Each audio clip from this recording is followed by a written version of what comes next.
Welcome to the Equities Conversation with the Candidates Federal Election event. My name is Sophie Kuiper-Dixon. I'm the editor here at the Equity.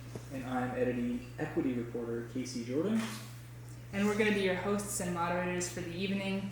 We're coming at you live, I always wanted to say that, from the Little Red Wagon Winery, where we're joined by the 5 candidates running to represent this riding on Parliament Hill. Thank you to you all for joining us this evening. We really appreciate you taking the time. We're looking forward to getting into it, but before we do that, we have a few notes. We've turned this space into a makeshift production studio for the duration of this evening to bring the best quality live stream event to the viewers who are tuning in right now. So we appreciate everybody being silent, and we're really excited to be bringing this event to our viewers. It's the first time we're doing it. We're doing it because we think the community should have access to this conversation unedited as it's happening. That's important to us, and we're trying to figure out how to do it. This stream will be available online after the event, and highlights from tonight's conversation will be published in the paper next week. The heart of the event will begin in just a minute, but first we would like to acknowledge that we are gathered here today on the unceded and unsurrendered territory of the Anishinaabe Algonquin people, which they have inhabited for thousands of years. We would like to extend our gratitude to these people for hosting us in an ongoing way. We're happy to be here today. Also, a big thank you to the Pontiac Chamber of Commerce. I don't know where they are right now, they're somewhere in this room, for helping us put on this event. It really wouldn't have been possible without them, so thank you to them. Our goal this evening is to hear from candidates on their plans to address some of the key issues for people in the Pontiac, a region we are defining sort of loosely as the slice of land between Breckenridge and Deswisha. The questions we're going to put to candidates tonight are based off of questions that have been submitted to us over the past 2 weeks. We've gotten a lot of questions. We won't be able to get to all of them, so we've tried to consolidate some of them, see which ones were most reoccurring, and sort of focus on what seemed to be most important to folks. But as I said, we surely won't get to all of them. So thank you to everybody who submitted questions. We really appreciate it. And just before we get started, I am just going to lay down a couple of ground rules for the debate, or for the conversation, excuse me. There will be 2 types of questions. Most of our questions will be directed individually to candidates. Each candidate will have 1 minute to respond. If you make a claim about an opponent, another party, government, or a previous party leader, we will give that other person 30 extra seconds to respond uninterrupted. So we encourage you to talk about your plans, your visions, and what you believe you can do for this region. And secondly, we're going to have 2 discussion questions. These are meant to create a productive dialogue between the candidates. They're intended to be a little more conversational. And we're going to provide details for how those will go when we actually get there. So we'll let you know kind of as we go along. The candidates are seated based on alphabetical order of last name. So starting with Monsieur Bertrand, ending with Mr. White Duck. Our first question will go to Monsieur Bertrand. The next will go to Madame Chatel, to Mr. Hoffman, and so forth. So each candidate has a shot at the first answer and last word. And just to pick up on that, every candidate will answer every question. That's just setting out the order in which candidates will answer questions. So that pretty much covers it. So we're going to get started.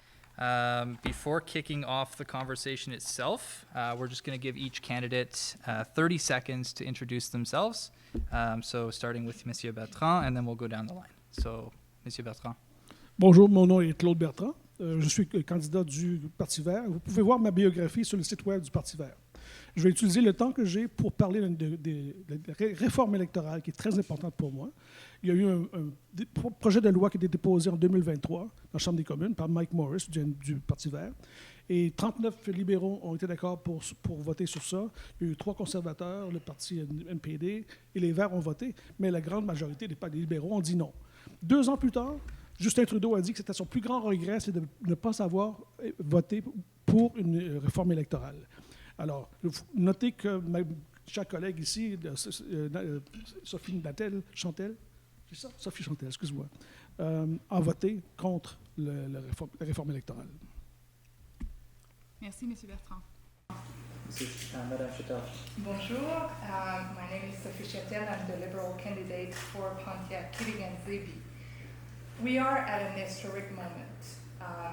President Trump is threatening our economy, our way of life, and quite frankly, our sovereignty.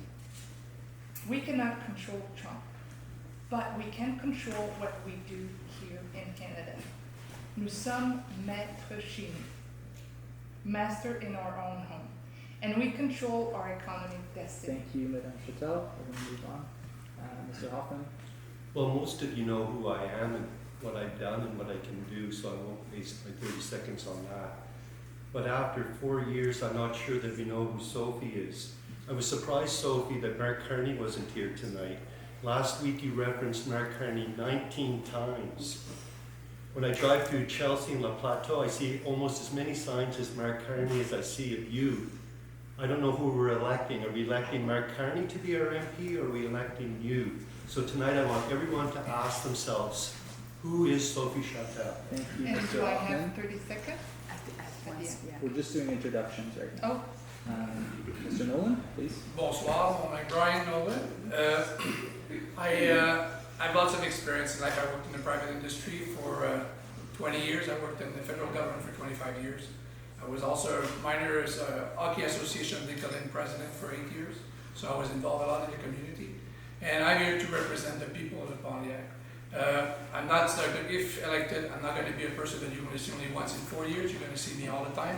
I plan to have meetings every year with all the municipalities, not only the mayor, but also the citizen, to have like a little resume of what's happening and how I did and what's wrong with what I've done or what I did with it. Thank you. Mr. White Duck.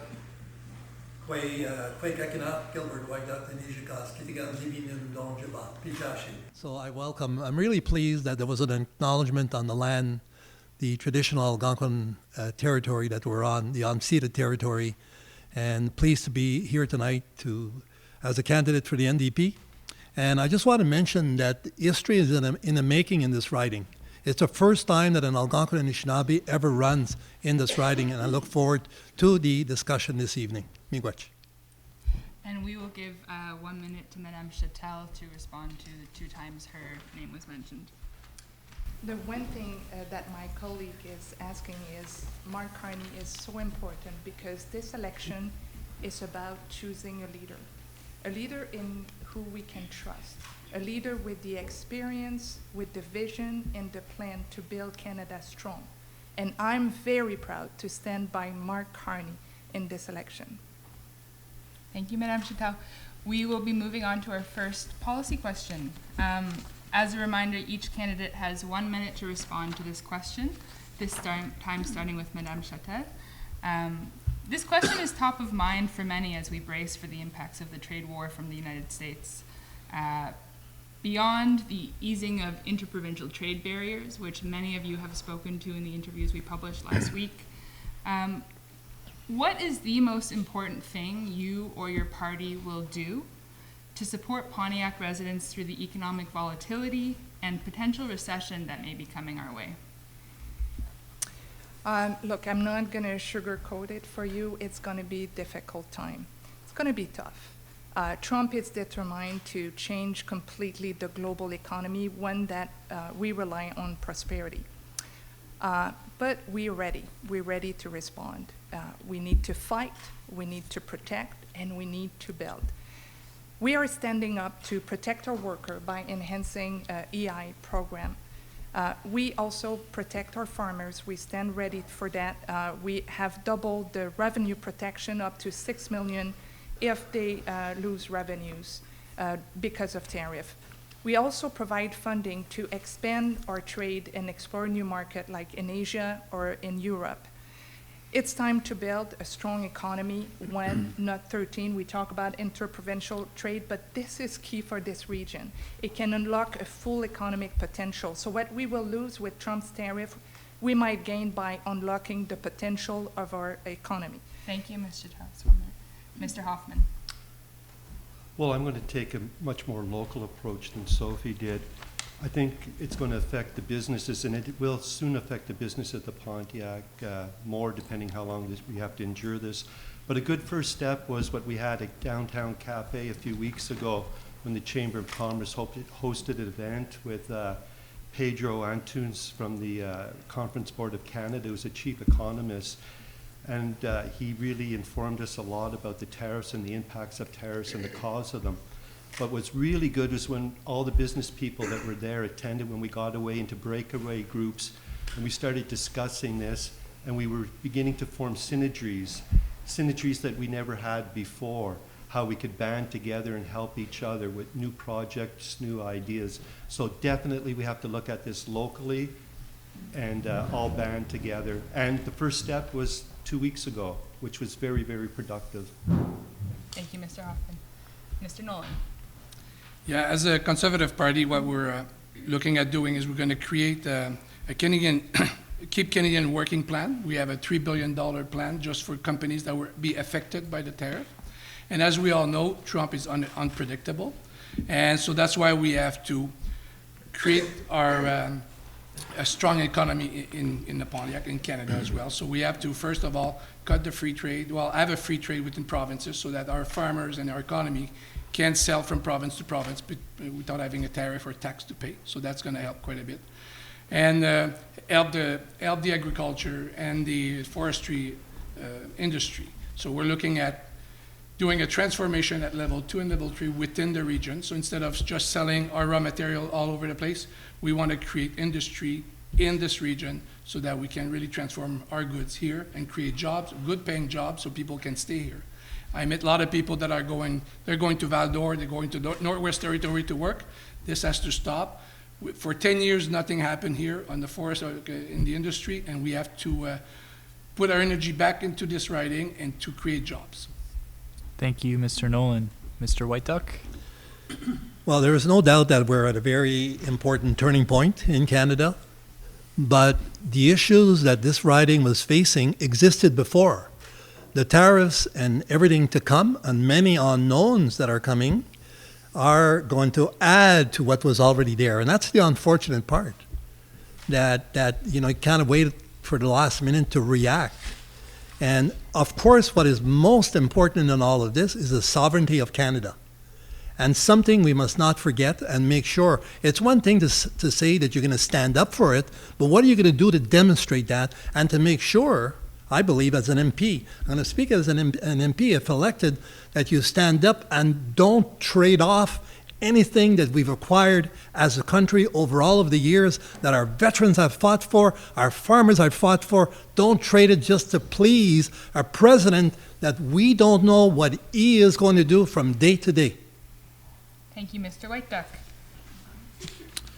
Our next question will be about support for the local agricultural industry and will come from Bristol resident. Oh.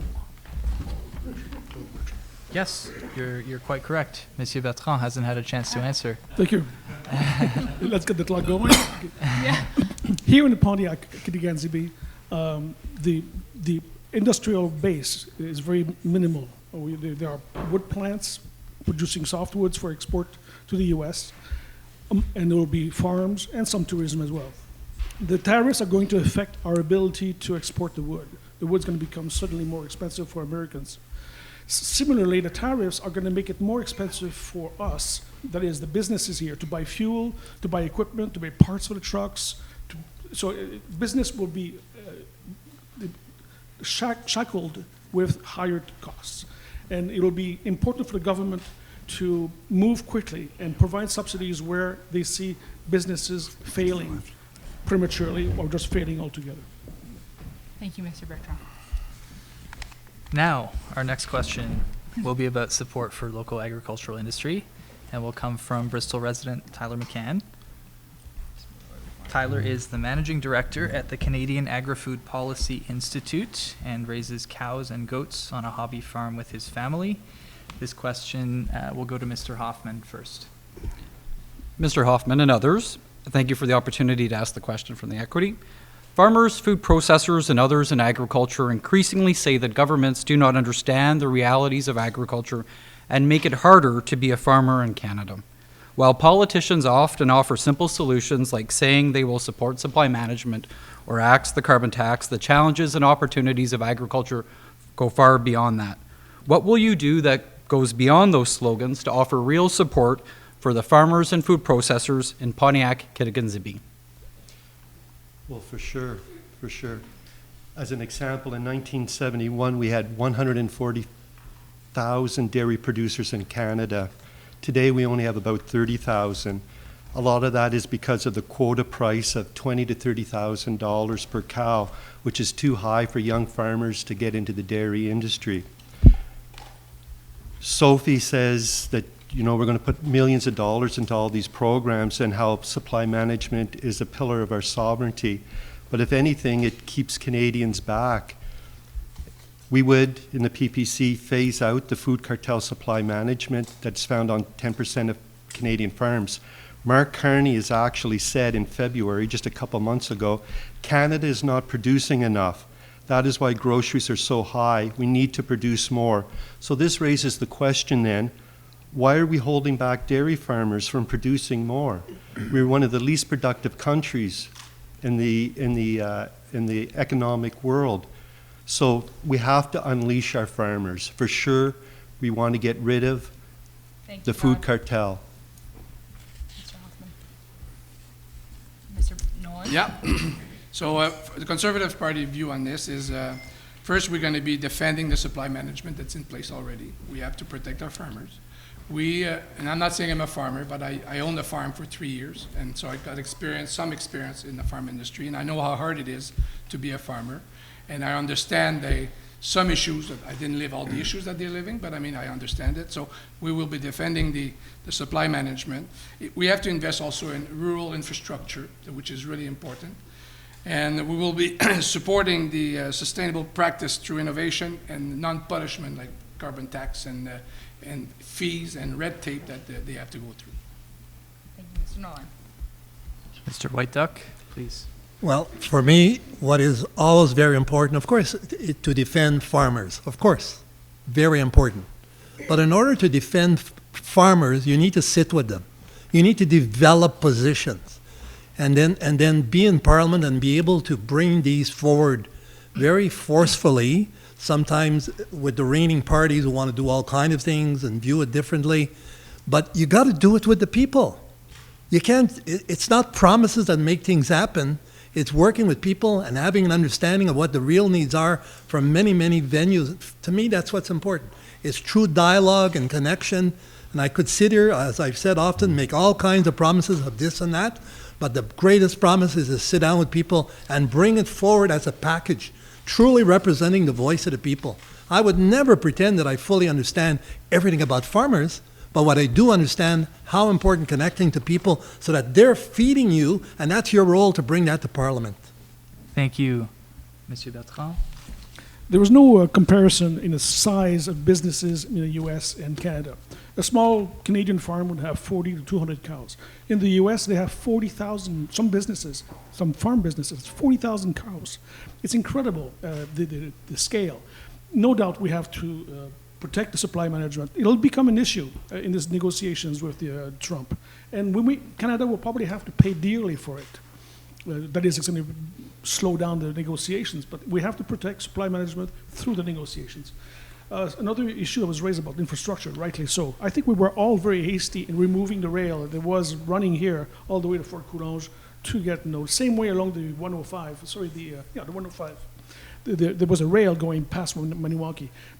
Those rails would have been a great start to a good infrastructure to carry stuff cheaper than trucking would do. Thank you, Mr. Bertrand. Madame Chatel? And Madame Chatel will have an extra 30 seconds. Excellent, thank you. Pontiac agriculture and agri-food system has a huge economic potential. It's true for Canada, but it's true also for Pontiac, and we need to unlock it. 3 ways I'm thinking that would be a success in our writing. We have to remove, as we talked about, removing interprovincial trade barriers, but for a region is unlocking a market in Ottawa that is big. But with that, we need to support the processing the food here in our region. And how we do that, we have projects like the abattoir that was really a good project carried by farmers in our region and the MRC. And we also have a project, AgriSaveur, to do more of transformation here. And then we transform here, and then we sell to a bigger market without provincial trade barriers. So that will create an enormous opportunity here. Thank you, But what Madame I hear, Chatel. for the 30-second, what I hear from farmers is really that we need to cut the red tape, because farmers need to spend more time in the field than in filling paperwork. So what the commitment of Mark Carmi and the new agriculture minister is to do just that, the red tape, and as the parliamentary secretary, I will hold them to that promise. Thank you, Madame Chatel. Okay, we're going to move on to the first of two discussion questions that we're putting to the candidates this evening. I'm going to kick things off with a question to one candidate. If others would like to respond, they may do so. I might jump in from time to time to keep the conversation flowing and on track and make sure we're hearing from everybody. But in general, we encourage you to respond to each other. So for this first discussion question, we'd like to hear from candidates on what they believe Canada should be doing to fight climate change. Mr. Nolan, we'll start with you. You've told us in the interview that we published last week that you believe the best strategy for tackling climate change was using technology to reduce our emissions. What do you mean by that, and where does the money come from to finance this approach? Yeah. So there's a lot of technology there's a lot of technology that's in place there to reduce the carbon tax that we could use. Instead of using old generators that are using diesel, we have a lot of the new motors that are using natural gas that can use it, so it produce less carbon tax. But going back on the carbon tax, though, is we have to also put in place that Canada emits about 1.8% of all the carbon in the world. And now the government that was in place, or it is still in place, is taxing Canadian just to reduce that 1.8% worldwide, and it's making us poorer. And in the last 10 years, when this government was in place, the emission of carbon was only by 0.02%. So it made us poorer, and the emission didn't reduce that much. So, as you know, our party, we want to eliminate the carbon tax and find technology ways. And hydro energy is another good way to reduce the... Does anybody else want to comment on what he said? Well, I think clearly the Conservatives have no plan to fight climate change, and we do. The Liberal government do, and to us, building a strong economy rely on a healthy environment. You cannot build an economy out of thin air. You need a healthy environment. Our farmer knows that. They are the front line of climate change. They know the risk of extreme weather event.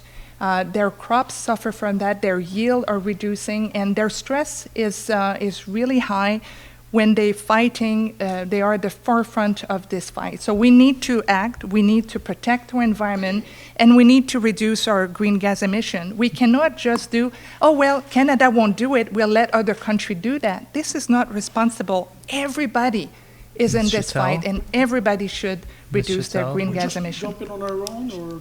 Yeah, Go ahead. Go Yep. for it. Okay. Yep. Well, first of all, they were in power for a long time, and they haven't met one single target for greenhouse gas reductions. That's speaking volumes. The first thing that Justin Trudeau did after getting elected, they asked him, what are you going to do? It's going to be growth. It's going to be buying a pipeline. We have to admit that in order to reduce greenhouse gases, there will be oil that remains in the ground forever. That's just a fact.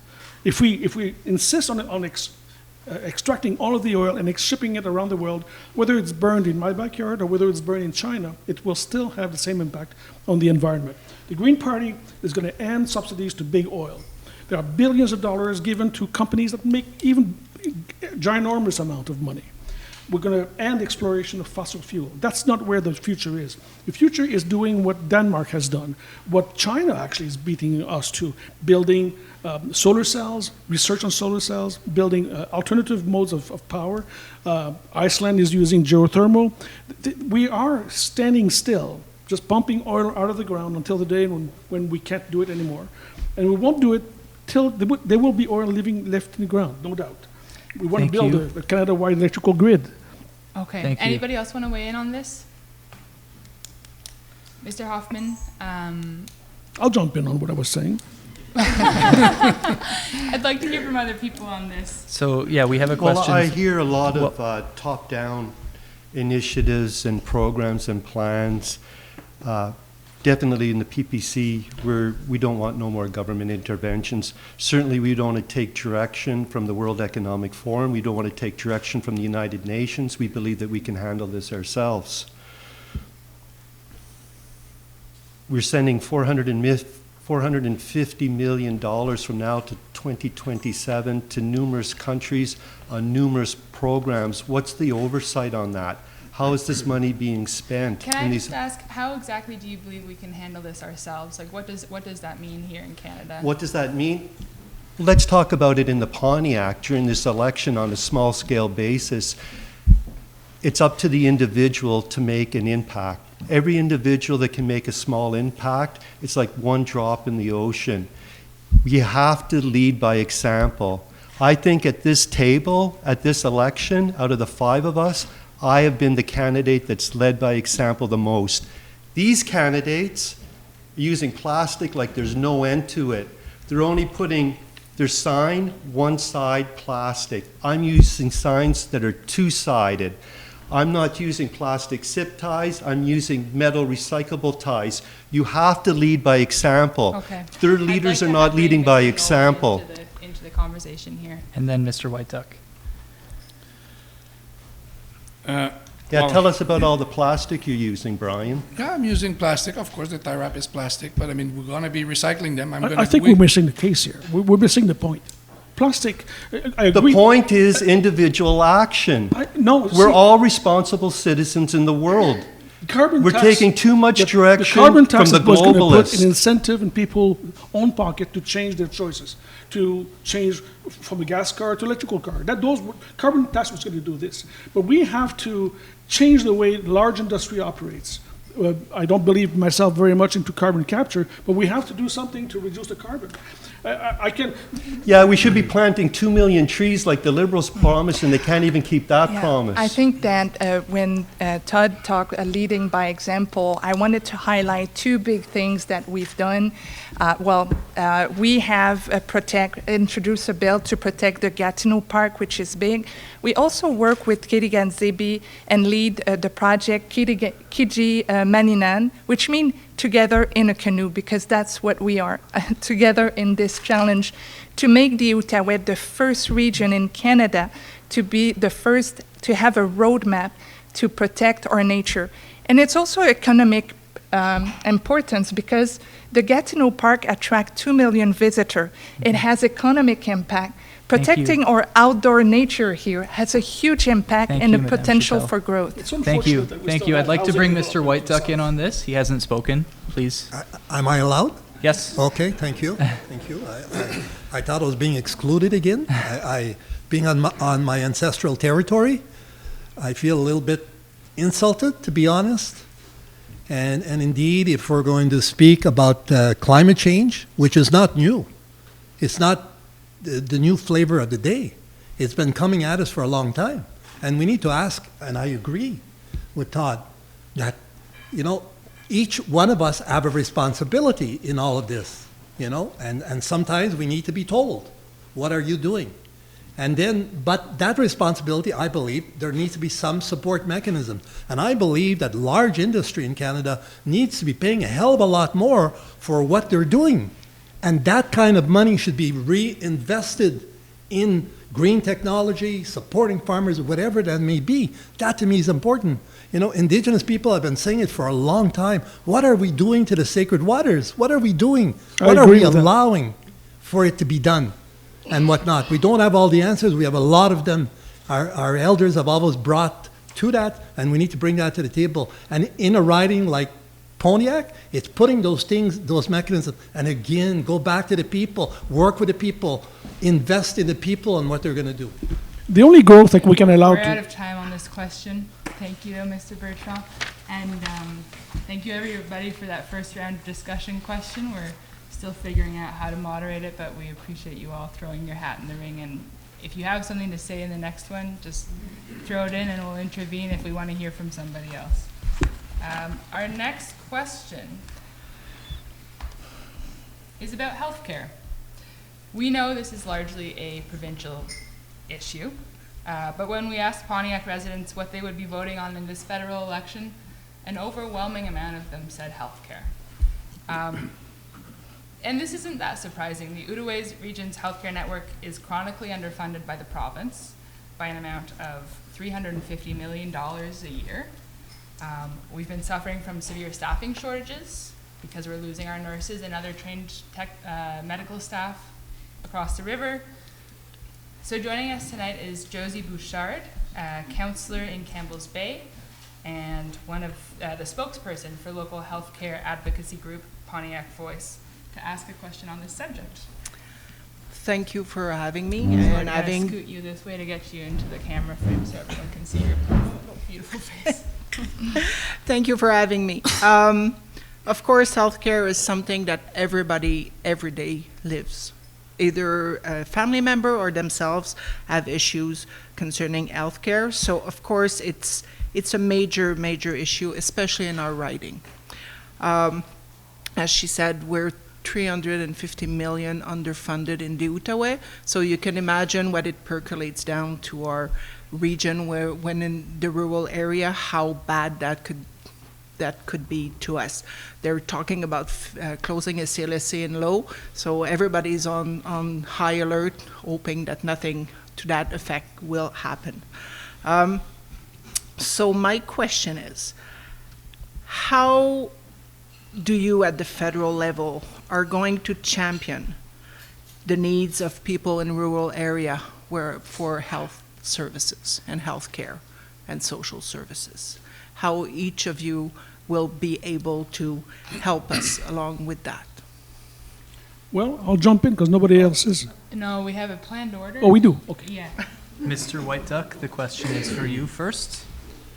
Indeed, a very important question. Healthcare and all of its services. And for me, one of the things that I tried to do is when I got on the board of the CISO and try to bring a voice there that I thought was the voice of the people at that administrative level. But I would like to see at the federal level that the Outaouais be carved out, in a sense it's carved out because it has really special needs. We're on the border with Ontario and carved out, and funding arrangements be made with Quebec. So that funding would flow specifically for the Pontiac and the old Gatineau, who have similar needs, and getting that understanding of that agreement with Quebec. So it would require a negotiation, a different approach, because we need to get those resources, to get those doctors and nurses, and of course we can, employ and seek elsewhere around the world to bring in people and whatnot. And I would go even further to say we need to do much more in regards to training. In regards to training nurses and personal home care workers, which I think are fabulous people. Yeah. Mr. Bertrand? Health is certainly a provincial jurisdiction. So the federal sets standards and can provide some amount of subsidy, but the decision makers are in Quebec City. So that's where we should be influencing. There's a lack of healthcare professionals. That's blatantly obvious. Training has not been kept up over the years. Now there's an attempt to bring some people from overseas. I think we have to be careful because those are extremely dear resources for those countries that have trained those people. There's something unfair about how would we feel if somebody came and got our healthcare professionals and took them away. We want to invest only in healthcare, public healthcare, not private healthcare. That's something that all draws money away. We want to provide free access to reproductive care. We want to develop home care for people like the elderly, or those people that are living with a handicap. Home care is something that needs to be developed. There are so many avenues where we can improve. Provide universal, affordable daycare. That's something that can be done across the country. The Greens, those are the types of projects that the Greens want to put forward and want to work on. Thank you, Mr. Bertrand. Well, healthcare is a crisis in our region, and it's even worse in rural communities. In parts of Pontiac, you can no longer be born or die in your own community, and this is unacceptable. As chair of Rural Caucus and as chair of the Outaouais Caucus, I spent the last 2 years putting constant pressure on the Quebec government, and I co-signed 2 letters to Minister Dubé in Quebec with urgent and concrete solutions. First, we need urgently to increase the salary and the working condition of nurses and of technicians. Second, we need to ensure now that Quebec gives Outaouais their fair share in health care funding. Third, we need to expedite the recognition of foreign-trained physicians, nurses, and technicians. Healthcare is a right, not a luxury. Thank you, Madame Chatel. Mr. Hoffman. Well, for sure, our healthcare system is lackluster. We have good people working in it, but it's not very good. The American style of healthcare is also very bad. So we have to find a middle ground. We have to follow the example of other civilized democracies and implement some sort of a mixed system. So the PPC will introduce a mixed system of public and private service delivery that's found in many other jurisdictions around the world. We would also replace the Canada Health Transfer cash payment to a point system of equal value that will give Quebec a more stable source of revenue for health care. Hopefully they won't waste this extra money, but basically it's the feds giving up the GST it's the federal government giving up the GST that's generated from healthcare and give it back to the province. So basically we're giving the GST directly back to Quebec to implement in a more speedy and efficient way. Thank you, Mr. Hoffman. Mr. Nolan. Yeah, us, we will maintain the current transfer to healthcare to the province. And having lived through all the CLSC and the great service that they're giving to people, and I had a doctor in Ontario, I lost it, now I have to find one in Quebec, which we don't have one. I know the issues that we're having in the region, and being close to Ottawa, Ontario, it's hard, because now we're looking at Pontiac, but I mean, Rapid des Joachim, same problem too. They go to the hospital in Ontario because there's nothing. CLSC, the person's only there 1 day a week or 1 day a month. You know, it's not acceptable that we have our CLSC closing down or about to close down because they offer a great service. Caregivers in the health system is doing a great job as well. Having dealt with caregivers for my mother-in-law, she was in the hospital for 5 years. I know exactly how special those people are. And I know it's a provincial jurisdiction, but I'll be doing my best to talk to the province, work with them to make sure that the service stays here. Quebec government only worries about Quebec City and Montreal. They forget us. It seems like the Outaouais is always forgotten on a lot of topics, and this is unacceptable as well. So we have to talk to them and make sure that they understand that we do exist. We do pay tax like all the other residents of Quebec, and we need a service that we deserve. All right. That is the first half of our conversation. We're going to take a brief 15-minute intermission. Folks can get snacks, go to the washroom. We just ask that you're back in your seats in 10 minutes, and we'll pick things back up. Thank you. Back, we're going to launch into the second half of our conversation with the candidates. The next question will be asked in French, and we ask that candidates please respond in French. For our English listeners, we will provide a translated response in the newspaper next week. La prochaine question sera abordée en français par nos candidats et candidates et elle portera notamment sur la population aînée. D'après des statistiques fournies par la table de concertation des aînés et retraités de l'Outaouais, la MRC Pontiac compte la plus grande proportion de personnes âgées de plus de 70 ans de tous les territoires de l'Outaouais. Quelles politiques de votre parti vont servir à appuyer nos aînés sur le territoire? C'est à vous, M. Bertrand, de commencer. Alors, ça me fait plaisir, c'est une très bonne question, parce que j'arrive bientôt dans 2 ans, 70 ans. Alors, il faut encore une fois reconnaître que c'est une juridiction provinciale, mais on peut vraiment s'impliquer avec des politiques. Par exemple, le Parti vert supporte le salaire, on appelle le living wage, un salaire minimum pour tous ceux qui en ont besoin, incluant les seniors. C'est une première affaire. Le Parti vert aussi supporte le soin à la maison pour les seniors qui en ont besoin. Ça veut donc dire qu'effectivement, le docteur, les infirmières, le personnel nécessaire se présente à la maison des gens pour donner des soins. Ça pourrait être, par exemple, dans le cas d'Alzheimer, de démentia. On regarde aussi avec faveur. Je traduis mes réponses.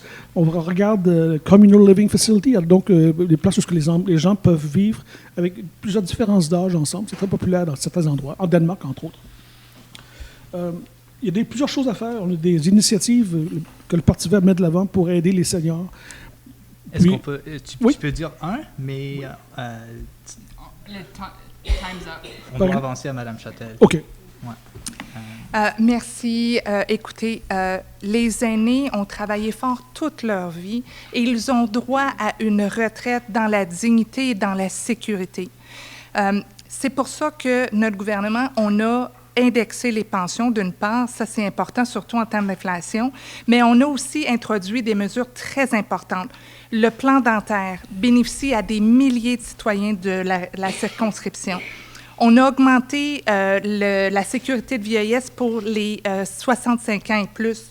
On a remis l'âge de retraite à 65 ans et on a un programme qui s'appelle « Vieillir chez soi » parce qu'en ruralité, les gens veulent vieillir dans leur communauté. Alors, regardons de l'avant. Mark Carney a annoncé cette semaine qu'il allait augmenter le supplément de revenus de garantie de 5 % aux aînés qui font face aux turbulences économiques causées par Trump. Au Canada, on prend soin de ceux qui ont pris soin de nous. Merci, Monsieur Hoffman. Okay.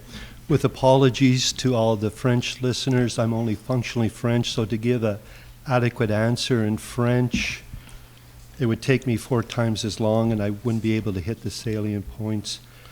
But a lot to this question talks about income disparity or wealth disparity. We in the PPC, we're the party of the people, for sure. Whether it comes to the old age pensioners or to low-income families, definitely we wouldn't be making promises for seniors that are over 75 years old that we would be increasing their benefits. We believe that if anybody that's over 75 is affluent, they won't need that pension. That extra money can go to be targeted to the ones that really, really need it. Also, we believe in co-op initiatives.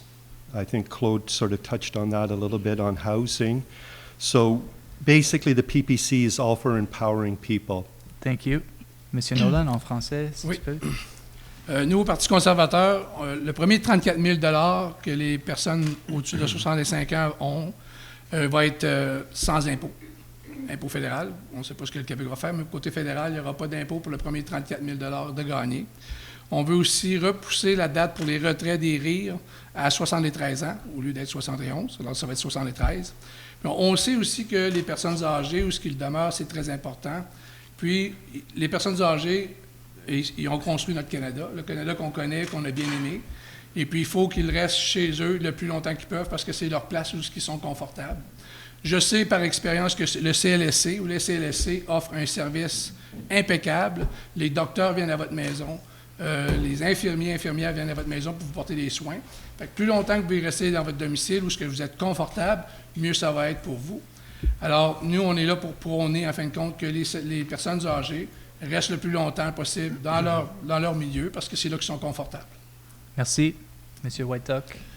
Oui, quand on parle des personnes aînées, il faut toujours se souvenir qu'ils sont toujours là, puis ils contribuent toujours. C'est pas comme on a mis à l'écart. Il faut pas l'oublier que ces gens-là continuent de contribuer, puis de l'importance de s'en occuper. Pour moi, une chose que j'aborderai toujours, c'est l'augmentation de la pension de vieillesse, la sécurité de vieillesse, soit augmentée, parce que les coûts de la vie augmentent tellement rapide, et puis les gens, j'écoutais un monsieur à un moment donné qui me disait, mon loyer, il vient d'augmenter de 6 %, et puis qu'est-ce que je vais faire? Il va falloir que je coupe dans la nourriture que j'achète par 45 $ par mois. Alors, on voit déjà cette peine-là. Alors, c'est d'apporter ces besoins-là des personnes, oui, retraitées, mais qui continuent à contribuer. Merci beaucoup. On to our next question. I'm not forgetting anybody? Okay, good. We got a handful of questions submitted about candidates' positions on Quebec's French language laws. that many feel threaten basic rights of the minority Anglophone community here in the Pontiac. Our next question was submitted by Alina Holmes. She's the director of the Regional Association of West Quebecers, and she asks, what is your party's stance on Quebec's controversial Bill 96, which was passed using the notwithstanding clause to override Canada's Charter of Rights and Freedoms? And what will you do to support the rights of the minority English-speaking communities in this riding? Madame Chatel, you have the first answer here. Yeah, I support the goal of Bill 96, but not the way it does protect French, because French is in decline and we need to protect it. Bilingualism, but also Indigenous culture is part of our heritage and it's part of who we are as Canadian. Protecting the French language should never come at the cost or the expense of fundamental rights and freedom of our minority group. Nor should it. The use of the preemptive notwithstanding clause by François Legault and now by Pierre Poilievre is dangerous precedent. It's a slippery slope, and it can lead to abuse to all sorts of human rights that we fought so hard to get into the Charter of Right and Freedom. We are the party that will always defend the Charter of Right and Freedom. So Thank you, I Madame support the Chatel. intervention in the Supreme Court to defend our Charter of Right. Time's up. Mr. Hoffman. Well, with confidence, I can say that I'm the only one up here who's been personally impacted by this. I've been given notice by the sheriff before, coming right from the OLF, for a perceived social media violation. I passionately resisted Bill 96 in a peaceful way, and my actions have been even recognized in the National Post article in 2024 with my creation of a beer called Resist 96. So I'm very passionate about this issue. Unlike the other parties who seem to give lip service that they empathize or even sympathize with the Anglo community, their actions and their party's leaders' actions sometimes say otherwise. Mr. Poilievre says that he will not challenge Quebec on Bill 96.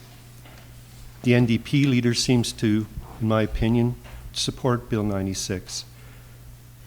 And in my opinion, in the opinion of others, Sophie's support for Bill C-13, which is an amendment to the Officials Language Act, gives Quebec the ability to use the notwithstanding Thank you, clause to Mr. further Hoffman. discriminate against citizens. Thank you. On to Mr. Nolan. Yeah. I'm here to protect the English-speaking people. As a Francophone, I was raised in Quebec City. When I came to this region, I couldn't speak English at all. And I know how hard it is when you go into a region or in an environment where you don't speak the other language, and it's not fair, it's not right. We have two official languages in Canada, and they're both has to be respected. And I totally disagree of ignoring the English values or rights on this. We live in Canada, there's two official languages, and we should do everything we can. Even if in Quebec they want to protect the French language, which I totally understand, but when you go to see a lawyer and you have your paperwork served in French and you don't understand anything, it is not right. I would think that an amendment to the document with an English version would be well accepted by the English community, and I'll do my best to represent you, and I'll be your voice, because I lived it the other way, and I know what you guys are going through, and it's unacceptable. Mr. Nolan, you do have 30 extra seconds to respond to Mr. Hoffman's mention of Pierre Poilievre, if you would like it. Yeah, I know Mr. Poilievre on Bill 96, he's got a stand on this, but I mean, as a member of his team there, I will be fighting for you, and I'll be there to defend all the Anglophone in our riding, because I know it's not right. We have two official languages, as I mentioned, and we're in Canada, even though we live in Quebec, and we have to respect both people, and they're both founders' culture that we have, plus the Indigenous people as well. And we have to put everybody and make sure that everybody can communicate in the language that they want. And this is really important to me. Mr. White Duck, you have a minute and 30 seconds to respond, as your party was also mentioned. Well, many Angles still unbundle this as an Algonquin and Anishinaabe, and I understand Bill 96. I acknowledge, Quebec's right as a democracy, as a government, to adopt laws that come to support French.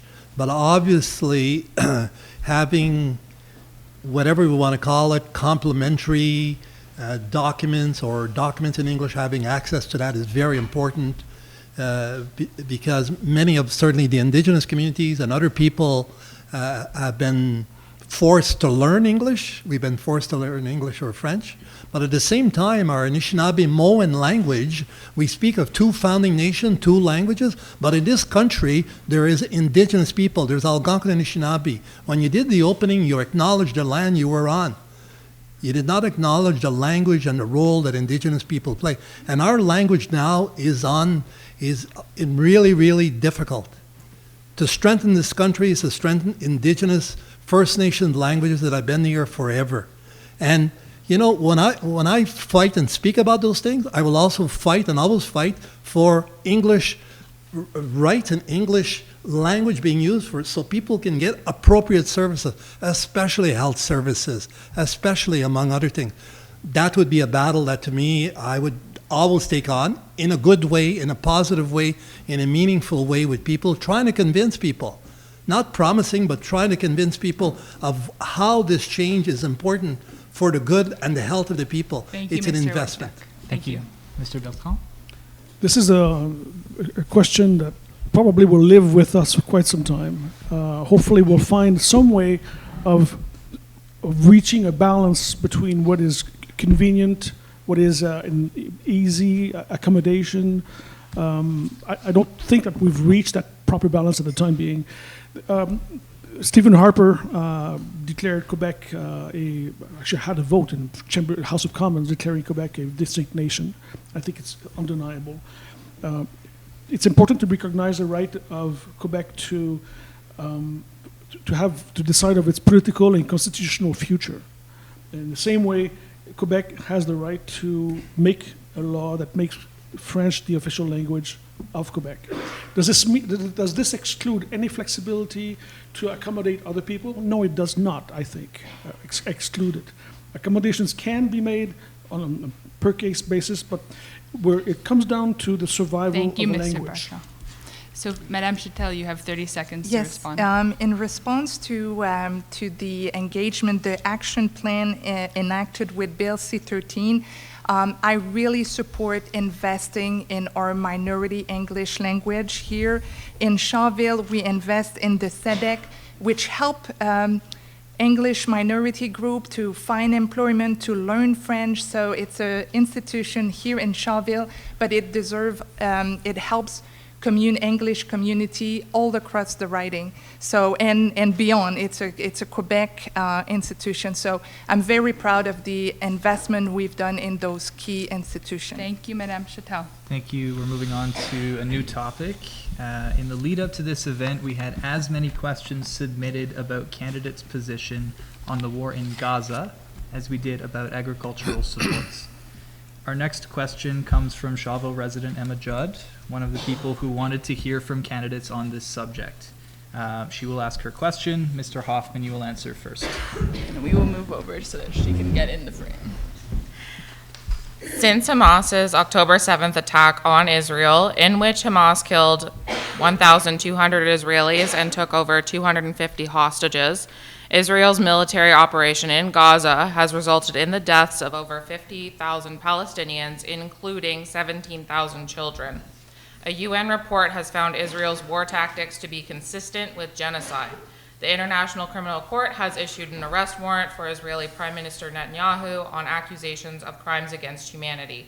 In this context, do you believe Canada is doing enough to stand up for Palestinian human rights and to uphold international law? And what, if anything, would you push for Canada to do differently? Mr. Hoffman, 1 minute. Overall, I agree with the Canadian government's balanced and tempered position, like other Western democracies are doing. This is a multi-generational, multinational, multi-religious, multi-ideological conflict that very few of us can truly appreciate, and very few of us have a mutually agreed solution to.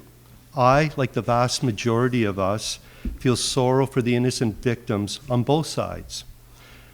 I teach at Pontiac High, and last year in my Contemporary World and Ethics course, I instructed on this subject. I studied much about this subject in university, and I was at a loss to answer some of my students' questions regarding this conflict. It's so complex. The answer to the question here in Canada is that the PPC will stay out of foreign conflicts. Thank you, Mr. Hoffman. That's Okay. That's the time. Mr. Nolan. Yep, as a Conservative Party is, of course, we're against Hamas. It's a terrorist group. What they've done was unacceptable. You know, we have young people going to an evening, having fun, listening to music, and getting kidnapped and killed. You know, this is unacceptable. As for the conflict, it's a conflict that's been there for generation to generation. The government has decided to stay away from it, not interfere, and I think this is a fight or a battle that we cannot resolve because it's been going on forever and ever, and we're all against the terrorists that did the act. That is just unacceptable, and we will be fighting against them. But as for the conflict, it's a conflict that's been there forever, and we're in no position to take a stand. Thank you. Mr. Whitetuck? Well, I guess I would say that Canada has not done enough, and indeed we need to take a stand. Canada is a country of peacemakers, and certainly it is staying out of playing that a very important role. And I have publicly and very openly put my pledge to the level of understanding that I have in regards to Palestine, one of them being that there be a two-way arms embargo on Israel and Canadian involvement in illegal Israeli settlements in Palestinian territory, address what's happening in Canada, both for the anti-Semitic and anti-Palestinian racism that's taking place, making sure that that's dealt with by the courts if necessary, recognize the state of Palestine, and properly fund humanitarian. How can we continue to just sit here and watch what's going on with the deaths and the bombing of hospitals? How can we as a country? We are peacemakers. Thank you. Mr. Whitetuck.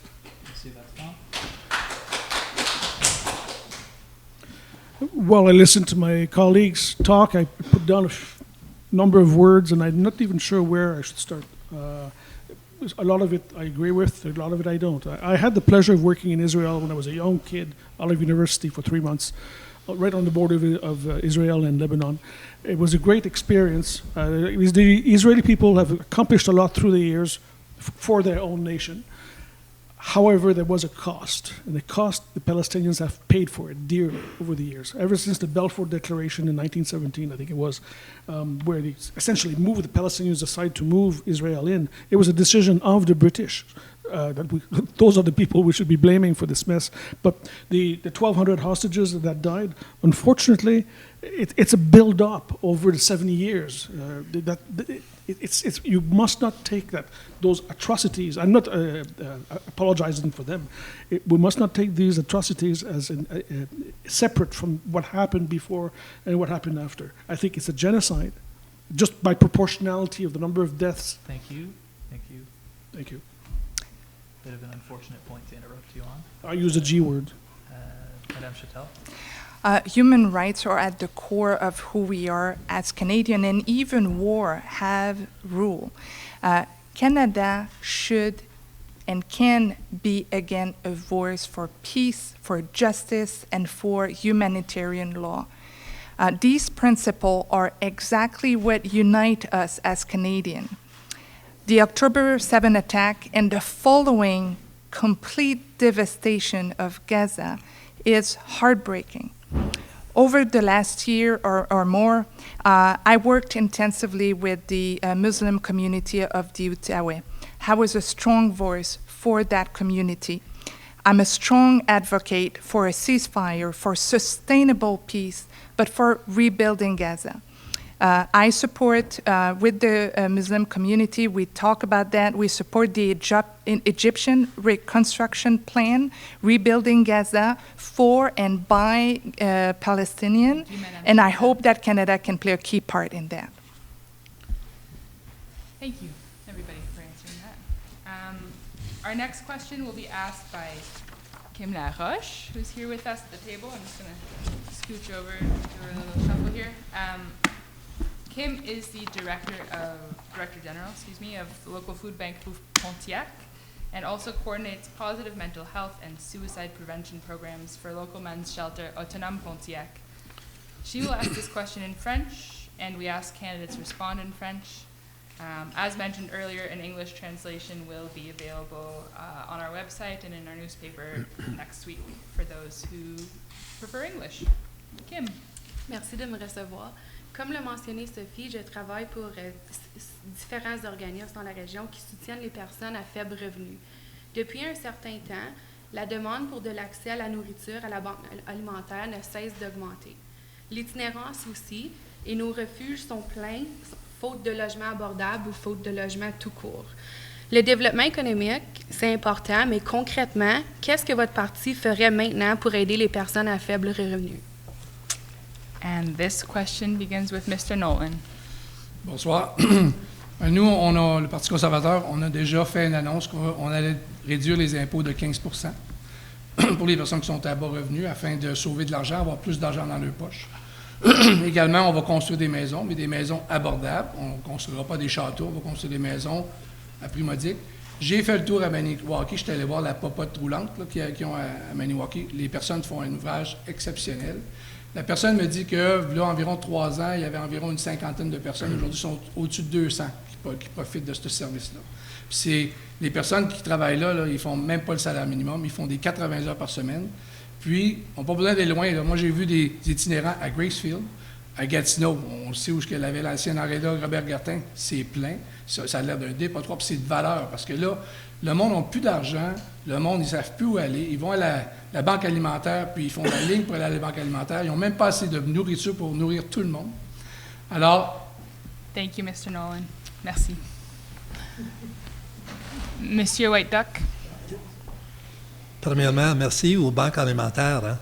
Tout le bon travail que ces gens-là font avec du financement vraiment limité. Pour moi, ça serait important, dans le court terme, pendant qu'on construit des logements, qu'on supporte, qu'il y ait quand même plus de support pour les banques alimentaires. C'est une réalité dans laquelle les gens vivent. Parce que tout ça ne va pas arriver dans le même temps. Ça va se développer, mais pendant ce temps-là, il faut qu'ils se nourrissent. Alors, je pense qu'il peut y avoir des programmes pour supporter et tout ça.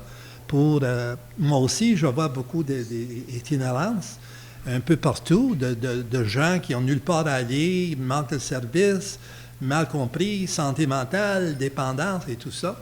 Alors, c'est de mettre en place rapidement c'est un peu une équipe où on approche, quand les feux de forêt, on appelle une équipe choc qui rentre, qui fait quelque chose pendant que l'autre développement se fait. Merci. Monsieur Bertrand. En Finlande, il y a un principe qui s'appelle Housing First, logement en premier.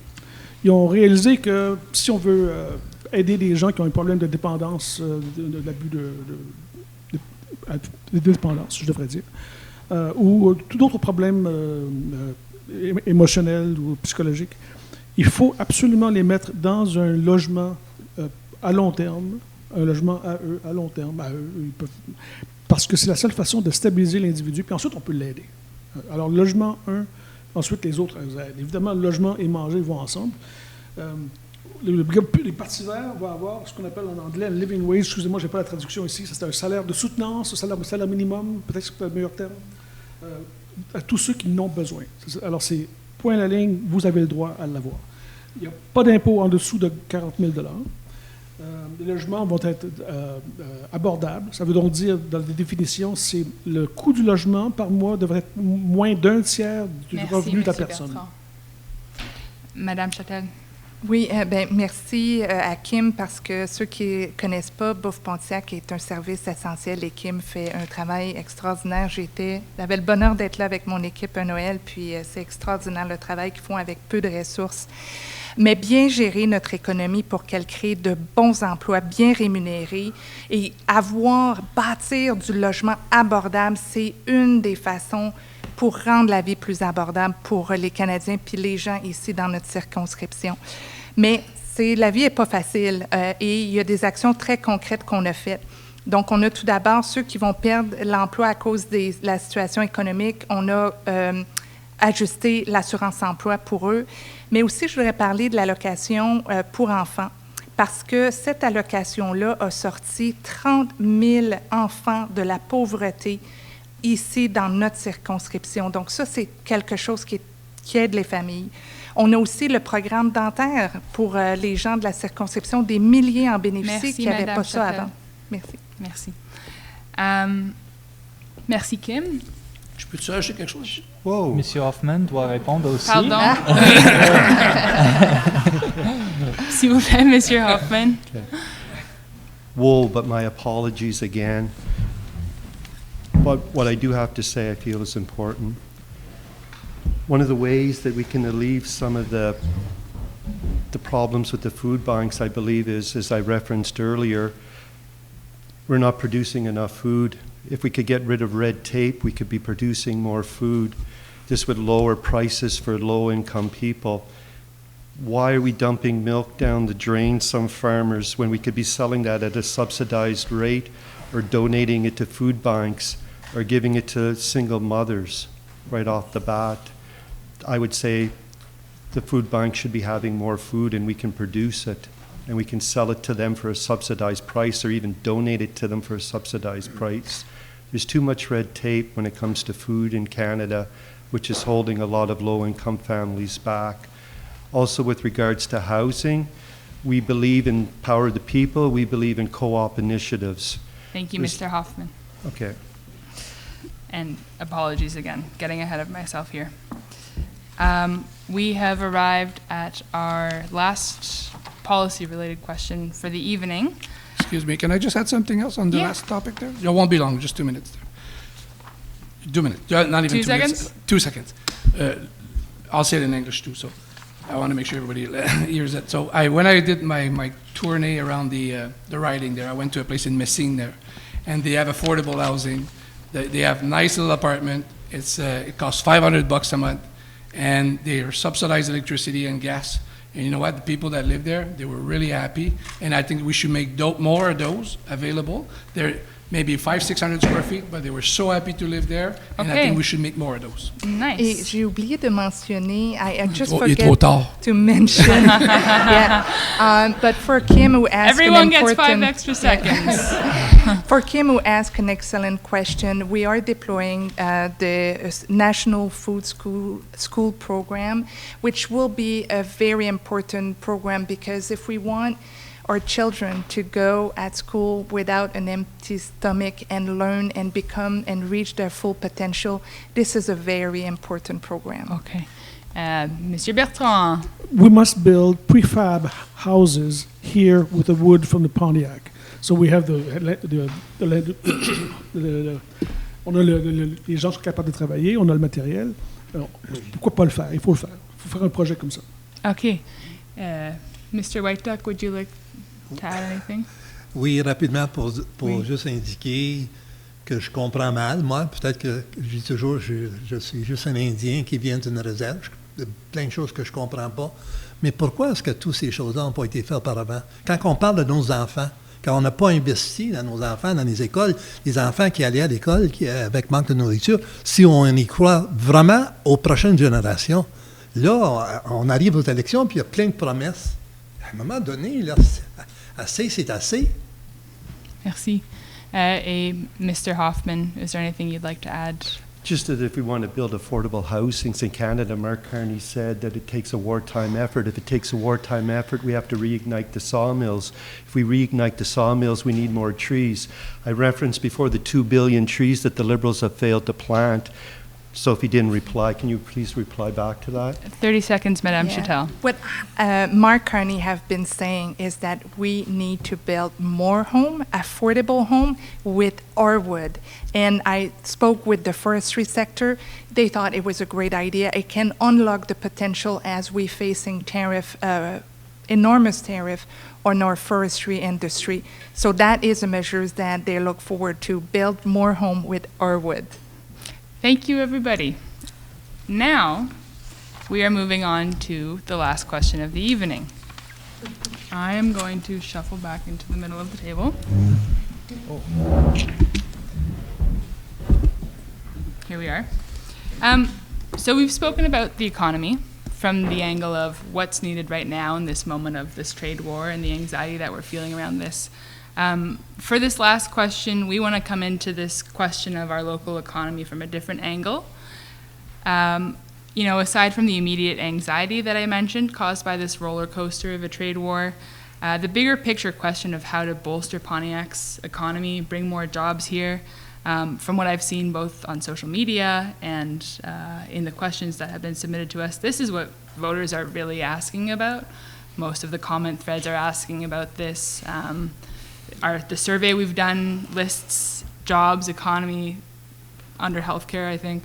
And the answer we've gotten for decades is we're going to bring jobs here, but we don't really see that happening fully. So you've all made your pitch to us last week in terms of what your vision is, in terms of what industries you'd like to invest in.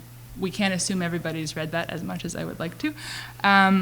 So what we're going to do now is ask you to briefly sort of, in 1 minute, share what your vision is, what you believe is the key thing to do to invest in the economy here and really bring more jobs. That's kind of at the heart of it. And once you've done that, we're going to turn to a discussion to see if there's anything that you guys can agree on. You're 5 very smart people who have sort of put your minds to thinking through on one of these key issues here, and we'd like to hear if there's space that we can sort of say, yes, this is actually really central. So with that in mind, let me see who we're starting with. Mr. White Duck, we'll start with you. Would you mind sharing what's key to your economic development plan for the Pontiac? Well, I think at the last debate, one of the things that was put forward was in regards to tourism, for example. But in order to have tourism in a region like the Pontiac, you need to have infrastructure. It means hotels and locales and whatnot. And I think the federal government could play a very important role in supporting regions and municipalities in being able to construct those infrastructures that are important to attract tourism. Tourism, I believe, in Canada is going to become more and more something that's really important and supportive to allow regions to develop. The other thing that comes to mind are the multiple federal employees. You know, allowing federal employees to work from home also is its own form of economic development, because people are staying home if they can stay home and not have to go to the office. So they end up spending their funding in the local grocery store with the local farmer and all that. For me, that's another aspect of economic development. Thank you, Mr. White Duck. Monsieur Bertrand. Well, a few words that come to mind. Certainly infrastructure, when they come back to the idea of having roads that will be sufficient, adequate, and railroads sufficient to move the materials that we want to export.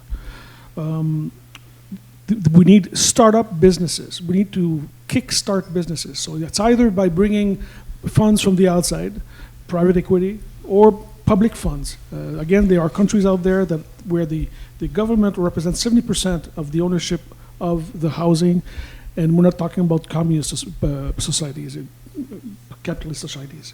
We should mandate the CMHC to build. CMHC is well placed, they have the resources, we give them the resources, but they have the know-how. I've envisioned housing within municipalities, so be it multiple logement multiple, nor urban sprawl should come out of this program. Car-free living should be promoted within walking distance of buses, trains. Again, I'm coming back to trains because I have a love for trains. Thank you, Mr. And you want me to Bertrand. stop now, do you? Yes, Okay. yes. There will be discussion afterwards where you can talk about your love of trains. Madame Chatel. Yeah, Pontiac have been hit hard by the closing of the mill in the last decade, but I believe that our future is not behind us, is ahead. I see very important opportunities in agriculture and agri-food, and we talked about it earlier. Forestry too, with building more home with our wood. Clean energy is something that is an opportunity in Pontiac as well. Construction, building, we have to be very ambitious and think big. My colleague talked about outdoor tourism is a huge potential for growth and I agree we have to invest in infrastructure. We've done with the SADC and Development Economic Canada, who has a specific program for 8 MRCs that are vulnerable, and that we should take advantage of that. And we have not to forget connectivity. We brought internet, high-speed internet. We need to expand this program with Quebec in Thank you, Madame partnership to Chita. cover cellular. Mr. Hoffman. I think the greatest resource that the Pontiac has is its people that are already here, the people that understand what's going on here. What we as, or the government, what we need to do is unleash the potential of these people. Too much bureaucracy, too much red tape, they're discouraged too much. We have to unleash them. We've seen over the years so many projects that were going to come in here by big companies. We've seen prospects of a wood furniture plant, a pellet mill. We've seen this, that, everything under the sun. But we have to trust the people that are here. We have to trust the small entrepreneur that is here. We have to unleash their potential, not the shiny shoes and the briefcases, people that come up here and say they're going to do this and do this and do this, as if it was manna from heaven coming down from the sky. We have to unleash these people, get them started up as entrepreneurs. Good partner for that is the SADC. They'll start up with a business, 1, 2, 3 people. It'll grow exponentially to 3, 4, 5. And then when the trade barriers are lifted, then Thank we you, got a Mr. market of Hoffman. 150,000 people next door to us, and we can go over there. Okay, thank you. Mr. Nolan. Yeah. As much as I love tourism, I think tourism is really important, as the environment is really important, but I think that was not going to create enough business for this region. We need really to transform our natural resource here at the level 1, 2, and 3. We have to create jobs, as Madame Châtel was saying, that we need to build homes here, and those homes has to be built here. But what I would like to see is a young generation that would help us building those homes instead of going to see the big builders. I'd like to see young people being involved in starting up a company and building the homes that we need with our wood and our nails and all the natural resources that we have here. We are a rich riding, and we have to be able to take as much as we can out of it to be able to create a strong economy and create good jobs and a good future for the new generation that's coming. Thank you, Mr. Nolan. Mr. White Duck. Well, I think, again, in that. Sorry, we are now entering the discussion part of this conversation. So thank you all for sharing your 1-minute pitches for economic development here. I heard a lot of overlap, and I don't know if that's something you folks would agree on, but I'm curious to hear, anyone can jump in here. Based on what you've just heard, where does that leave you in terms of what you think? Is there something that aligns with what you believe in? I'm hoping that you guys can come to some agreements here. Actually, I do agree with what Brian just mentioned, that our young people can build more home here. And we have announced the apprenticeship program where we will help training on the job, building more home, and using this opportunity that we build. And I think that both parties have as a mission to build more home. And with our wood, I like to say that. Our wood, but, our people. Yeah, and our people. And that's the point, and that's important. Here in Pontiac, we have a lot of potential, and we have a lot of people interested in those jobs in construction, learning how to be an electrician, a plumber. We also have a program for trade, the people that want to go in trade. We will pay $4,000 for the training school, so to learn the new métier. Yeah. So that's really important as well. But the other thing too in this region, and I've traveled a lot in this region, and one thing that we have to do is we have to widen our highways.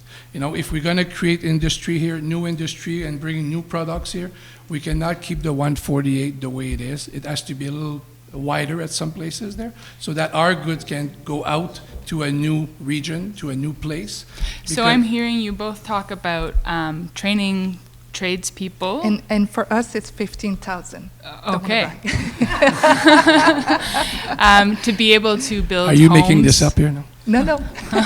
Let's talk about funds also. Let's talk about what, sorry? Funds. Where the money comes I would from. love to talk about funds. Where is the money coming from? Well, when we said that we don't want to give money to the big oil anymore, billions of dollars we give every year for companies that don't need that money. Money that we with which we bought a pipeline. Well, that's money that we don't have to spend like this anymore. So that money, we can bring it here and build attractive, functional, eco-responsible, energy self-sufficient homes. And they don't have to be uni-family homes. They can be multiple housing facilities. And I'm going to just picture one in my mind. Habitat 67 was designed by Moshe Savdi during the it's so beautiful, but it is an apartment building. But it is so beautiful. Of course, that one is made of concrete, which we'd like to avoid because of the environment. But we could easily design something made out of the Pontiac wood. Maybe that's the name we'll give it now. Pontiac wood. Why not? And now the 148 is not wide enough, but I think that rail is the way to go. We could put rail back where it belongs, and then we can also have shuttle trains carrying people, as opposed to all piling up into a car in the winter. Why not? You know? Mr. Hoffman, Mr. White Duck, would either of you like to weigh in on this? Oh, thank you, Gilbert. Well, Sophie's referenced housing. Sure, it's fine to build houses, but if you build these houses, people need to work here. The Pontiac is becoming more and more and more a bedroom MRC. A lot of people that live in the Pontiac commute. They commute to Ottawa, they commute to Pembroke, they commute to Renfrew, they commute to Chalk River. So yeah, we can build houses, but it's fine to build houses, but if there's no jobs here for them, what's the use of building houses? It's actually putting more of an impact on the environment by driving all over God's country, and this is God's country. But getting back to roads, ask yourself this question. There are 6 main arteries into the national capital, 3 in Ontario and 3 in Quebec. The worst artery is the 148. We have the 416 coming from the south. We have the 417 on the east and west of Ottawa, the 50 on the west of Gatineau, and we have the 550 coming in from up by Gilbert's Way. Why is it that the 148 going into the nation's capital is in this state of affairs? There is a plan that the NCC has that they'll work in conjunction with the provincial government to widen it to 4 lanes, just like they did from Gatineau up to Wakefield. So I'm hearing roads is what you're saying here, widening roads. I would just like to bring Mr. White Duck in on this. Well, I think everything that's being said, whether it be roads, tourism, housing, those are all pieces of that puzzle. Employment are all pieces that are going to help. But we need to keep in mind that it's going to take time. And when we speak of houses and using, I've been hearing the word our wood. I'm not sure what you mean, our wood. Wood and everything in nature is a collectively owned. We have a collective responsibility to use it, but also to take care of it. If we're not taking care of that, in 10, 15 years, we won't have, it'll be a field. So we need to find balance between the environment and doing these kind of projects. Very important for the future generation. Okay. Well, if we had the 2 billion trees, we wouldn't be worrying about that, Gilbert. True.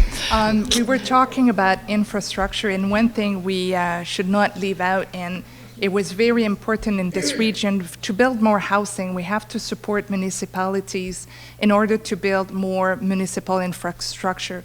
We talk about road. We also need to talk about water infrastructure because that's very critical. We have a program, the Housing Accelerator Fund, which is essential to help municipality to modernize but also grow their infrastructure to host more homes. And one interesting statistic is, for the first time, the last survey showed by Statistics Canada that we have grown in population. We used to have a declining population, and for the first time a few years ago, the data showed that we are welcoming over 500 new residents, and it's the first time. So I think we need to be ambitious for a region, attract more job, and we have opportunity. We talked a little bit earlier by removing interprovincial trade barrier, by transforming our food here with projects like Agri-Saveur and the abattoir. We can extend this market, and agri-food and transformation is a key area for growth for our region. Thank you, Madame But the Chatel. trade barriers aren't removed yet. By Canada, they will. On the federal one, and one that is very important here, because the meat you Should sell... I just jump in? The meat you sell Sure, from the federal abattoir... one. Say if the federal By one is Canada gone by Day, and that's July the big 1st. one. Can you add 5 minutes to the clock? I'm liking this. I'm just going to add 5 minutes. Oh, good. Mr. Bertrand has flagged he would like to jump in. Yes, you said something about water. That brings to mind a Chalk River plant being built, the near surface disposal facility, which I think is just a stupid mistake that should never have made it out of the boardroom. Somebody probably said, let's just put it 1 kilometer from the river, and they should all laugh. But no, probably the big boss said, yeah, that sounds like a great idea, let's do it. I think it's a mistake, and we have to reverse it ASAP. Can I add on this that the Chalk River nuclear waste right now, if you see the site, it's a building that used to have a nuclear reactor, and it's right now in Chalk River and not 1 kilometer on the side we all of know the that. river. We all know that. So that, I agree with Claude, that we need to remove that waste. Now, we have to put a safe place, because if you put it, let's say, 10 kilometers, but the water is connected with the site, that's not good either. So we need to have the safe place. And I agree with Monsieur Bertrand that we need to make that waste very secure right now. We cannot wait another 10 or 15 years. Mr. Nolan, do you want to? Yeah, I just want to add, because we were talking about water here, and for the last 10 years, we've been promised that everybody in Canada would have drinkable water. And we still have lots of areas in Canada where the water is not drinkable. People still have to boil their water to drink it, and this is unacceptable. Okay. And when we were talking about municipality infrastructure there, but that is a priority. Water is important for our body, and it's our life, and we have to take care of this, and we have to make sure it's available everywhere. Does your party have a proposal for We doing want to make that? sure that everybody's got drinkable water. It's Okay. that's the plan. Okay. Mr. Whiteduck, have you heard anything you'd like to speak to? Well, to comment on the issue of water, or potable water, we've heard that promise from different governments that all First Nations, for example, everyone would have potable water. Yet in Canada, there are still 275 communities that don't have potable water. My own community, about 50% only, we receive bottled water. Can you imagine an elderly person having to pick up a 5-liter bottle of water, and that's what they're going to survive on? And we have been for years, with many promises that good things were going to come. Everyone deserves to have potable water, no matter where you live. Whether it's a rural area, urban, clean water for our children, for our families, and all of that. That's critical, but it's not happening. The promises come, but the action doesn't follow. Yeah. On infrastructure for our economy, I heard a lot of people in the writing that are concerned about the cell phone coverage. We had a very successful agreement with Quebec. We did it for the high-speed internet. We can do it for cellular. And if it doesn't work with the traditional tower, which I think it can, with a good partnership with Quebec, we have welcomed a Telesat company in Gatineau, 300 new jobs in high-tech engineering to build here in Canada our own satellite and launch our own satellite. So we are maître chez nous, and we can be self-reliable. And there's a technology there when our satellite can actually help with the cell phone coverage. So these are finds that I would really look closely at, and how we can bring cellular coverage, not only here in Pontiac, but across rural Canada. Mr. Hoffman, is there anything you'd like to respond to what you've heard? Well, I think Gilbert will agree with me. Some of us don't feel like we're masters in our own house. It's a collective effort. But getting back to trade barriers, Sophie, you had mentioned that July 1st that they'll be off, but that's only for on the federal regulated or the federal side. What are we going to tell the construction worker that can't cross the border?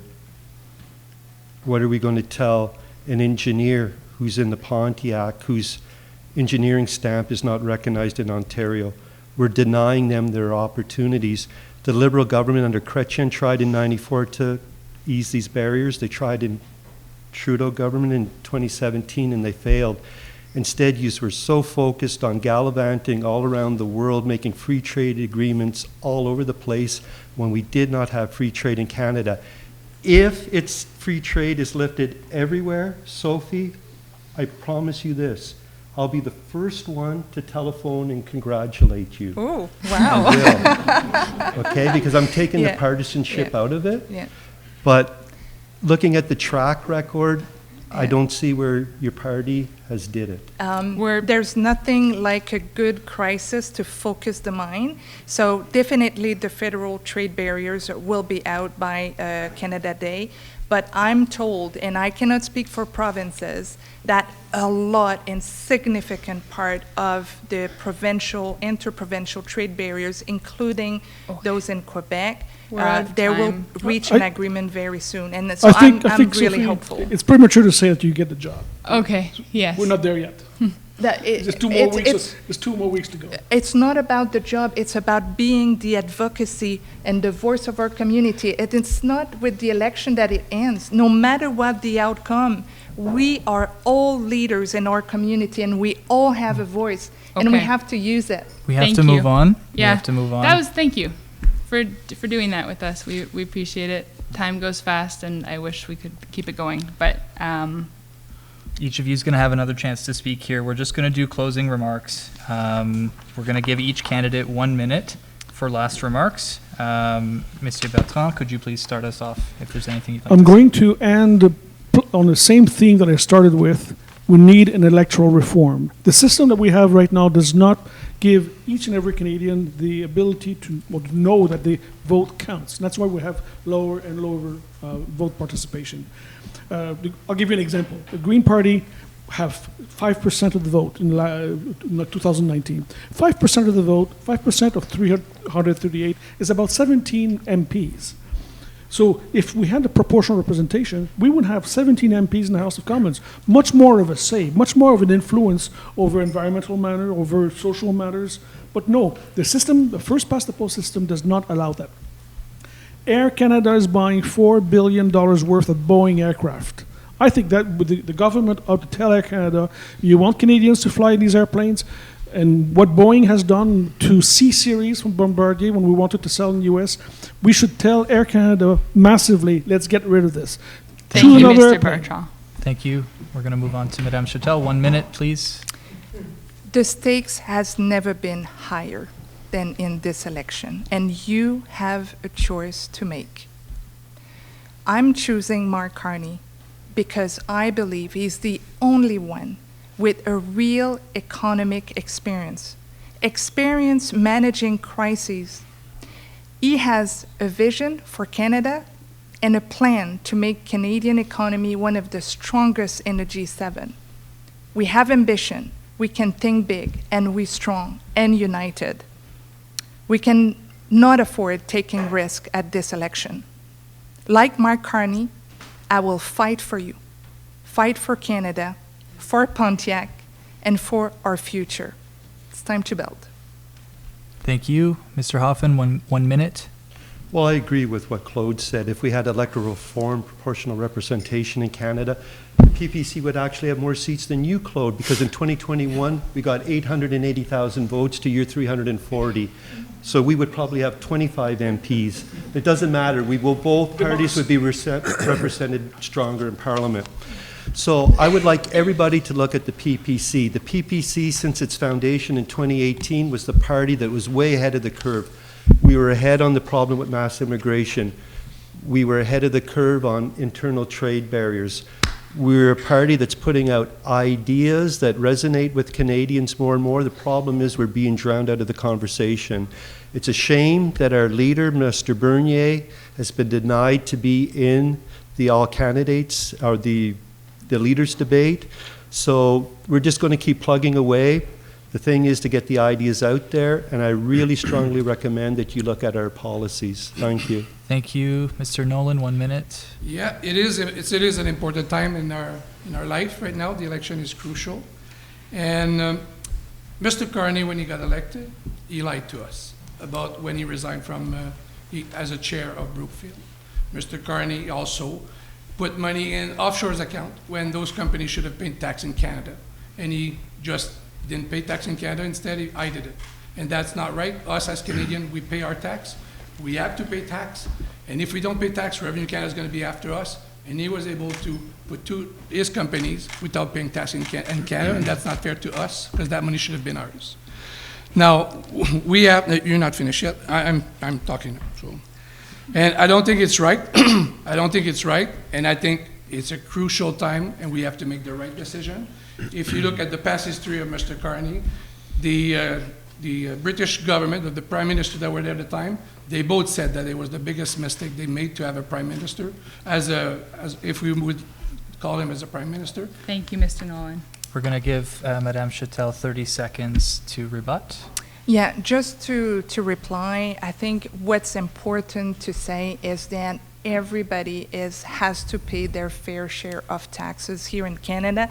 That's a project I worked on at the OECD, and I can guarantee you that Mark Carney always pay his fair share of taxes, including his company in Canada. He found some evasion ways so that he didn't. No, No, Mr. that's Nolan, not true.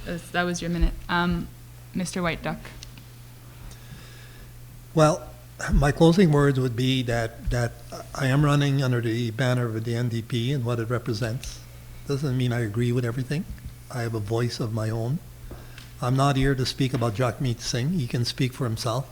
I'm here to hopefully be considered to be the member of parliament for this riding, to be a person that will connect with people, what I call heart to heart, to be open, knowing that I don't have all the answers, but it's by working with people, bringing it forward, standing up when you have to stand up, standing alongside people and working with people, with no promises other than what I can bring and who I am.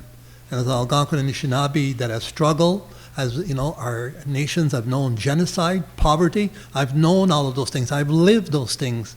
To reach this, where I'm at this table, has been, I was explaining earlier to someone, it's been a long journey to be here. And if reconciliation really was to happen, if it really meant something, all of the parties at this table would come stand behind me and pull out and say, we will allow an Algonquin and Anishinaabe to represent this riding on this unceded territory. Thank you, Mr. White Duck. Thank you to you all. That's the end of it. It went by faster than I was expecting, and yeah, we're really grateful you came up. Thank you to folks who tuned in on live stream. This was the first time we were doing this, as we mentioned, so we'll hear from our tech gang how it went at the end of the night, but they're going like this. Thank you to the Equity. Sorry? Thank you to the Equity for organizing this. Yeah. Okay. Thank you. You've done a great, fantastic job. Well done, Equity. You rock.